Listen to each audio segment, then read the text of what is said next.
Avis vascular centre మన దేశంలోనే the best varicose vein hospital. నమస్తే రమగారు. నమస్తే జయ. రమగారు, విక్రమ బేతాళ కథలు ఏదైనా ఒక చెప్తారా? చెప్తా. ఒరిజినల్ స్టోరీస్లో నుంచి ఒక స్టోరీ చెప్తా. పట్టుబదలని విక్రమార్కుడు మళ్ళీ లోపలికి నడిచాడు. శ్మశానం లోపలికి చెట్టెక్కాడు. బేతాళుడు ఆవహించి ఉన్న మృత కళేబరాన్ని భుజాన్ని వేసుకున్నాడు. నడవడం మొదలుపెట్టాడు. నీ ఓపిక మెచ్చుకుంటున్నాను రాజా, నీకు మార్గాయాసం తెలియకుండా ఒక కథ చెప్తానన్నాడు. పూర్వము విద్యాపురం అని ఒక పెద్ద మహానగరం ఉండేది. దానికి కార్తికేయుడు అని ఒక రాజుగారు ఉన్నారు. రాజుగారికి మహాద్భుత సౌందర్యవతి అయిన భగవతి అనే ఒక కూతురు. పిల్ల భలే అందగత్తె. పిల్లకు ఒక 14-16 సంవత్సరాలు వచ్చాయి. ఓ 16 ఏళ్ళు వచ్చాక ఇంకా స్వయంవరము వ్యవహారము దాకా రాల. వివాహం ఆలోచన చేస్తున్నారు. పిల్లకు మాత్రం ఊహలు చాలా ఉన్నాయి. ఆ పిల్ల ఏం చేస్తుంది, రోజు సాయంకాలం మేడ మీద ఆడుకుంటూ ఉంటుంది. ఈ ఆడుకుంటూ ఉండి ఆ పైనుంచి కిందకి వంగి చూడటము అవి ఎక్కువగా చేస్తుంది. ఏమిటంటే పిల్లకి జనాకర్షణ మీద ఆసక్తి. జనాలు ఎవరైనా వచ్చేపోయే వాళ్ళు ఎవరైనా తనకేసి చూస్తే సంతోషంగా. ఆ వయసులో ఉన్న ఆడపిల్లలకి అది సహజమైన క్రియ. అందుకని ఈ దాసదాసి జనం కూడా ఆ అమ్మాయి ఎంతసేపు కిందకు చూస్తుంటే కాదనేవాళ్ళు కాదు. సరదా పడుతోందిలే, ఏముందా వివాహం కాస్త అయ్యాక ఆవిడ అంతఃపుర స్త్రీ అయిపోతుంది అని చెప్పి ఊరుకునేవాళ్ళు. అయితే ఒకరోజు సాయంకాలం మేడల మీద ఆటలాడుకుంటూ ఈ అమ్మాయి కిందకి వంగి చూస్తుంటే ఆ దారిన పోతున్నటువంటి ఒక బ్రాహ్మణ యువకుడు మాధవుడు అనేవాడు కింద వెళ్తూ కనపడ్డాడు. ఆ అబ్బాయికి వేసే చూస్తుంది. ఆ పిల్లాడు ఏదో చూస్తూ పైకి చూశాడు. ఈ అమ్మాయి కనపడింది. చూసుకుంటూ నడుచుకుంటూ పోయాడు. అక్కడ దాకా వెళ్ళాక మళ్ళీ చూద్దామనిపించింది. ఈ అమ్మాయి వెనక్కి వెళ్ళిపోయింది. మళ్ళీ వాడు వెనక్కి వచ్చాడు. ఈ అమ్మాయి అబ్బాయి ఉన్నాడో లేదో చూద్దామని మళ్ళీ చూస్తే వాడు వెనక్కి వస్తూ కనపడ్డాడు. వాడు అటు నడిచి ఇటు నడిచి ఇటు నడిచి అటు నడిచి 10 సార్లు అక్కడే పచారులు చేస్తే ఆ పిల్ల పైనుంచి కిందకు చూస్తూ ఇక వాడి చూపులు మార్చుకున్నారు ఇద్దరు. ఆ ఊళ్ళో ఏదో ఒక పెద్ద జాతర లాంటిది జరిగింది. ఈ జాతర చూడ్డానికి రాకుమార్తెని కొద్దిపాటి పరివారంతో పంపించారు రాజుగారు. నలుగురిలోకి వెళ్ళాలి కదా. వెళ్తే ఈ జాతరలో అర్చన చేసే బ్రాహ్మణ సమాజంలో ఒక పెద్ద ఆయన కుమారుడే ఈ మాధవుడు. ఈ భగవతిని ఆ అమ్మాయి రాజకుమార్తె వస్తుందని తెలిసి వాడు అక్కడే కాపు కాసి ఆ అమ్మాయి కళ్ళలో కళ్ళు పెట్టి చూడడం, అటు ఇటు నడిచారు, చూసుకున్నారు. ఎట్లా రాజకుమార్తె దగ్గరికి వెళ్ళాలి.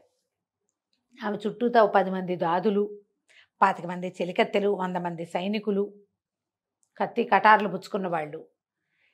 చూడగలడు కానీ ఇంకేమీ చేయలేడు. ఆ అమ్మాయిని ఎక్కడో రాశాడు కలుద్దామా అని. ఆ అమ్మాయి కలుద్దాము అని రాసింది. కానీ ఎక్కడ ఆ అమ్మాయికి తెలీదు, వీడికి తెలీదు.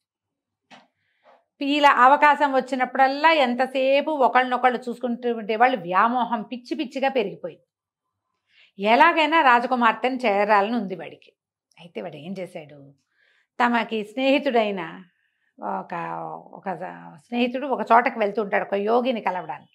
ఆ యోగి దగ్గరికి ఈ మాధవుడు కూడా 2-3 సార్లు వెళ్ళాడు.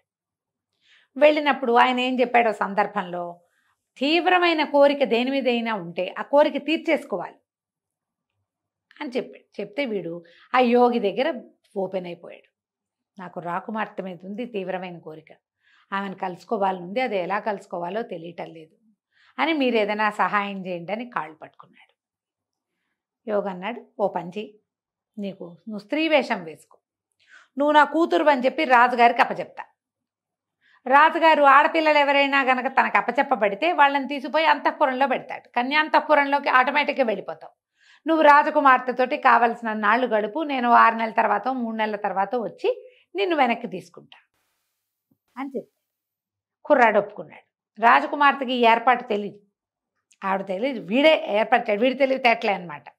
ఈ మాధవుడు ఏం చేశాడు, ఆ యోగితో కలిసి ఆడవేషం వేసుకుని ఆడపిల్లలాగా చక్కగా ఓణి అది వేసుకుని తలకేదో పెట్టుకుని వెళ్ళాడు.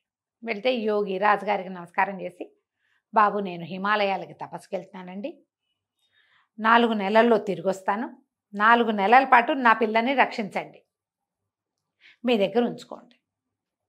ఈ వచ్చిన పిల్ల ఎట్లా కనపడుతోంది, ఓ 16 సంవత్సరాల ఆడపిల్ల, కన్య, అంటే వివాహం కాలేదు. రాజుగారు అన్నారు, అయ్యో అలాగే మా భగవతితో పాటే మీ అమ్మాయి కూడా ఉంటుంది, నేను రక్షిస్తానుగా అన్నాడు. మాధవి అని పేరు పెట్టి ఈ మాధవుణ్ణి అంతఃపురంలోకి ప్రవేశపెట్టారు. వీడు లోపలికి వెళ్ళాక ఈ మిగిలిన ఆడవాళ్ళకి ఎవరికీ తెలియకుండా ఒకనాటి రాత్రి తన స్వరూపం చూపించేశాడు యువరాణికి.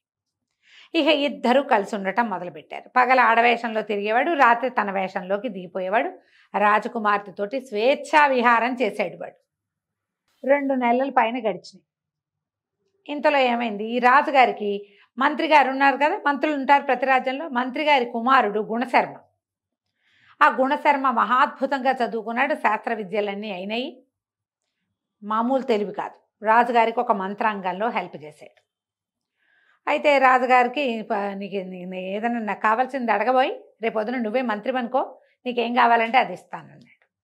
అనగానే నాకు ఎప్పటి నుంచో రాజకుమార్తెని వివాహం చేసుకోవాలని, రాజకుమార్తెనిచ్చి నాకు పెళ్లి చేయండి అన్నాడు గుణశర్మ. అనేసరికి రాజుగారు తెల్లబోయి, అలా ఎలాగోయ్, రేపు నువ్వు మంత్రివి కాబోతావు, పైగా నువ్వు బ్రాహ్మణుడివి, క్షత్రియ కన్యను ఎట్లా వివాహం చేసుకుంటావు, అయితే నాకు ఏ కన్య అయినా పర్వాలేదన్నాడు. అయితే మా అమ్మాయి లాంటి అద్భుత సౌందర్యవతి ఇంకొక పిల్ల ఉంది, ఆ పిల్లనిచ్చి నీకు పెళ్లి చేస్తా, నువ్వు ఇది అడిగావు, కన్యాదానం అడిగావు, నా దగ్గర ఇంకో కన్య ఉంది, ఆ కన్యనిచ్చి దానం చేస్తానన్నాడు. అనేసరికల్లా కొద్దిగా పెద్దగా మంత్రి గారి అబ్బాయికి నచ్చలేదు, కానీ సరే ఆ పిల్లని చూశాడు. చూసేసరికల్లా అది యువరాణి కంటే అదే బాగుంది, ఆ రెండో పిల్లే. సరే ఆ పిల్లని పెళ్లి చేసుకుంటానన్నాడు. ఇంకేముంది, మాధవునిచ్చి గుణశర్మకి పెళ్లి చేశారు. ఈ మాధవి వేషంలో ఉన్న మాధవుడు, అయ్య బాబాయ్ నా గుట్టు బయటపడుతుందిగా రేపొద్దున, భర్త దగ్గరికి వెళ్తే తెలిసిపోదు మగవాడని ఏమన్నది. ఆ రోజు పొద్దున వివాహం అయిపోయింది. యువరాణి వలవల ఏడ్చింది, నువ్వు బాధపడకు, నేను ఎట్టాగొట్టా వీడిని వదిలించుకుని నీ దగ్గరికి వస్తానని చెప్పి ముందు ఇంట్లో వీళ్ళ రాజుగారి ఇంట్లో నుంచి బయటికి వెళ్ళిపోయి మంత్రి గారి ఇంట్లో ప్రవేశించింది మాధవి.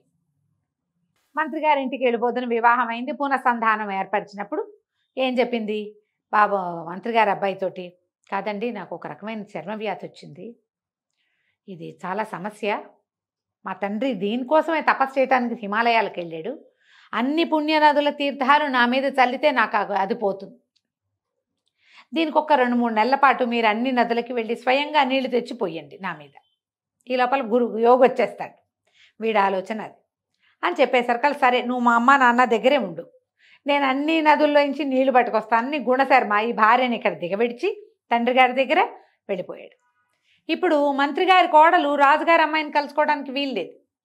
ఇంతకుముందు ఆ అమ్మాయి కన్య, ఈ రెండోది కన్య, కాబట్టి ఈ 2 కన్యలు కలిసి ఒక గదిలో ఉండొచ్చు. ఇప్పుడు అమ్మాయి వివాహిత, మంత్రి గారి కోడలు, అక్కడ వాళ్ళ ఇంట్లో పెద్దవాళ్ళని చూసుకోవాలి, గృహిణీ ధర్మాలన్నీ నిర్వర్తించాలిగా. ఈ నిర్వచనం కోసం అమ్మాయి అక్కడ ఉండిపోయింది. యువరాణి మళ్ళీ ఖాళీగా ఉంది. కొన్నాళ్ళు ఒక 2-3 నెలలు ఇతనితో గడిపింది, సరదా తీరి ఊరుకుంది.